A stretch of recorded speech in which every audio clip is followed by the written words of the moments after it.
नमस्कार, मैं सुदीप पंचभैया। सचिवालय में एक वरिष्ठ आईएएस अधिकारी और बेरोजगार संघ के प्रदेश अध्यक्ष बॉबी पवार के बीच हुए विवाद की वजह और सरकार की भूमिका, तमाम मामले अब केदारनाथ विधानसभा उपचुनाव तक भी पहुंचने वाले। केदारनाथ विधानसभा में सचिवालय का विवाद बड़ा मुद्दा बन सकता है। बेरोजगार संघ ने कम से कम इसकी तैयारियां शुरू कर दी हैं। इस बहाने बेरोजगार अपने तमाम मुद्दों को भी जनता के सामने रख सकते हैं। आज हम इस पर विस्तार से चर्चा करेंगे कि ये मामला क्या है और किस प्रकार से अब ये नया रुख अख्तियार कर रहा है। इससे पहले आपसे अनुरोध, तीर्थ चेतना के यूट्यूब चैनल को सब्सक्राइब करें, लाइक करें और कमेंट्स के माध्यम से हमें सुझाव जरूर दें। सचिवालय का कक्ष संख्या 201 इन दिनों खासी चर्चा में है। चर्चा की बड़ी वजह यह है कि सचिव आर मीनाक्षी सुंदरम, जो ऊर्जा सचिव है, उनका आरोप है कि बेरोजगार संघ के अध्यक्ष बॉबी पवार ने उनके दफ्तर में आकर उनके साथ बदसलूकी की, उनके स्टाफ के साथ धक्का मुक्की और धमकियां दी। इसको लेकर सचिवालय कर्मचारी भी आंदोलनरत हैं। आधा दिन का कार्य बहिष्कार भी उन्होंने किया। तमाम वरिष्ठ आईएएस अधिकारी मुख्यमंत्री तक पहुंचे और कहा कि सुरक्षा का क्या होगा और इस प्रकार की घटनाओं पर रोक लगनी चाहिए। पर लेकिन सचिवालय के अंदर अब क्या हो रहा है, कर्मचारी क्या बोल रहे हैं, अधिकारी क्या बोल रहे हैं, इससे इतर जनता में कुछ और बात है। बेरोजगार संघ के अध्यक्ष बॉबी पवार इस पर दो टूक ऐलान कर चुके हैं, स्पष्ट बता चुके हैं कि आखिर उस दिन हुआ क्या था। कक्ष संख्या 201 में उनके और सचिव के बीच वार्ता जब हो रही थी, उसमें क्या क्या हुआ था। एक गवाह भी सामने आ गया, पत्रकार, उन्होंने बता दिया कि ऐसा मारपीट धमकी जैसा वहां कुछ नहीं हुआ था। इस बीच राज्य स्थापना दिवस पर पुलिस भर्ती में आयु सीमा बढ़ाने की मांग को लेकर बेरोजगार सड़कों पर रहे। यहां भी बॉबी पवार बड़ा चेहरा रहे। उनकी गिरफ्तारी भी हुई, देर शाम छोड़ भी दिया गया। शाम को बेरोजगार संघ के से जुड़े जो लोग हैं, जो युवा हैं, उनने ऐलान कर दिया कि वो अपनी बात को केदारनाथ विधानसभा उपचुनाव तक पहुंचाएंगे। 20 नवंबर को केदारनाथ विधानसभा उपचुनाव होना है। भाजपा इस सीट को जीतने के लिए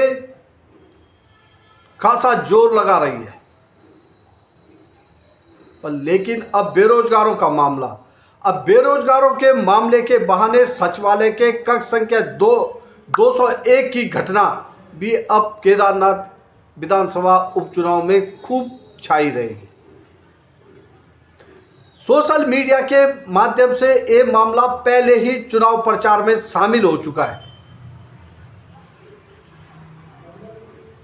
पब्लिक डोमेन में ये बात आ रही है कि बॉबी पवार भ्रष्टाचार के खिलाफ आवाज उठा रहा है और उनको कानूनी पेचों में उलझाने के प्रयास आला अधिकारी कर रहा है। सोशल मीडिया में इस प्रकार की टिप्पणियों से भरा पड़ा है। अब बेरोजगार संघ ने ऐलान कर दिया है कि वो केदारनाथ विधानसभा चुनाव में युवा वहां तक पहुंचेंगे और बताएंगे कि राज्य सरकार युवाओं के साथ, बेरोजगारों के साथ किस प्रकार का मजाक कर रही है, उनकी मांगों को किस प्रकार से दबाया जा रहा है। हालांकि आय सीमा के वाले मामले में ये आश्वासन मिला है कि सोमवार तक इस पर सरकार कुछ विचार करेगी। बावजूद इसके तमाम अन्य मामलों को लेकर, राज्य के भ्रष्टाचार से संबंधित मामलों को लेकर युवा केदारनाथ कूच करने की योजना बना रहे हैं। युवाओं के केदारनाथ क्षेत्र में जहां उपचुनाव चल रहा है, कूच करने से क्या असर पड़ेगा ये अभी कहना मुश्किल है। पर लेकिन सचिवालय का मामला मुद्दा बन चुका है, इसका असर भी देखने को मिल सकता है। इस प्रकार के कयास अब राजनीति के जानकार भी लगाने लगे। बेरोजगार के अलावा मूल निवास और भू कानून संघर्ष समिति भी केदारनाथ विधानसभा उपचुनाव के दौरान इस मुद्दे को जनता तक पहुंचाने की कोशिश कर रही है। ये मुद्दा गर्म भी हो चुका है और लोग इस पर सवाल भी कर रहे हैं। जो वहाँ के वोटर्स हैं वो सवाल जरूर कर रहे हैं कि भाई मूल निवासियों को स्थायी निवासी बना दिया गया है, ये मामला क्या है? वो मूल निवासी क्यों नहीं है? जो उनका पहला स्टेटस था जो यूपी के दौरान उनको मिला था, हम मूल निवासी थे, हम स्थायी निवासी कैसे हो गए? भू कानून का मामला भी बहुत तीखे तरीके से इस पर लोग सवाल उठा रहे हैं कि भाई राज्य की जमीनें, राज्य के प्राकृतिक संसाधनों की ऐसी लूट क्यों हो रही है, इस पर सवाल होने लग गए हैं। और केदारनाथ चुनाव में कहीं ना कहीं ये सवाल और तीखे हो रहे हैं। भाजपा इन सवालों से कैसे निपटेगी?